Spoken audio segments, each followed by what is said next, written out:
দাদু হসপিটালে মৃত্যুর সাথে লড়াই করছে, তাই ভাবলাম একবার শেষবারের মতো দেখে আসি। যাস না মা, যাস না। দাদু এখন বোধহয় ভালোই আছে, তুই গেলে দেখা গেল ডিরেক্ট উপরে চলে গেল। আসলে বেশ কিছুদিন ধরে দাদু অসুস্থ থাকায় দাদুকে হসপিটালে ভর্তি করতে হয়েছে। বিশ্বাস কর, দাদু একদম অসুস্থ না, তোর থেকে হাতছাড়া পাওয়ার জন্যই দাদু হসপিটালে গিয়ে পড়ে আছে, ঠিক আছে? আর আজকে হঠাৎ করে খবর এসেছে দাদুর অবস্থা নাকি খুবই খারাপ। এর আগে কিন্তু দাদু অনেকবারই হসপিটালে ভর্তি হয়েছিল, কিন্তু তারপরেও সুস্থ হয়ে বাড়ি ফিরে এসেছে। তুই কি জানিস যে তুই দাদুর নাতি না, শুয়োরের নাতি? তাই প্রথম দিকে মনে হচ্ছিল যাব না, পরে মনে হলো যাই গিয়ে একবার দেখে। তা এত সাজছিস যখন, তখন একটু ফিনাইল নিয়ে চোখে একটু মাস্কারা করে নে।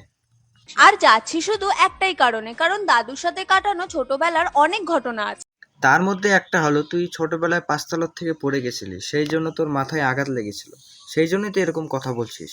এই দাদুই কিন্তু ছোটবেলায় আমাকে বিয়ে করতে চাই। হ্যাঁ, তোকেই বিয়ে করতে চেয়েছিল, যাতে অন্য ছেলের কপালটা ফাটে না যায়, ঠিক আছে? যাই হোক, তোমরা কিন্তু আমার দাদুর জন্য অবশ্যই প্রে করো, আমার দাদুর কিন্তু এখনো মরার বয়স হয়। হ্যাঁ, দাদুর মরার বয়স হয়নি, কিন্তু তুই এরকম এরকম করেই দাদুকে মেরে ফেলবি।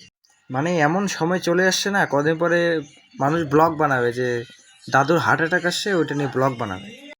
গাইস, আমার দাদু হার্ট অ্যাটাক আসছে, মরবে না বাঁচবে সেটা দেখার জন্য সাবস্ক্রাইব করে নাও। দুনিয়াতে জ্ঞান ছাড়া লোক অভাব ছিল না, কিন্তু আরেকজন বেড়ে গেল।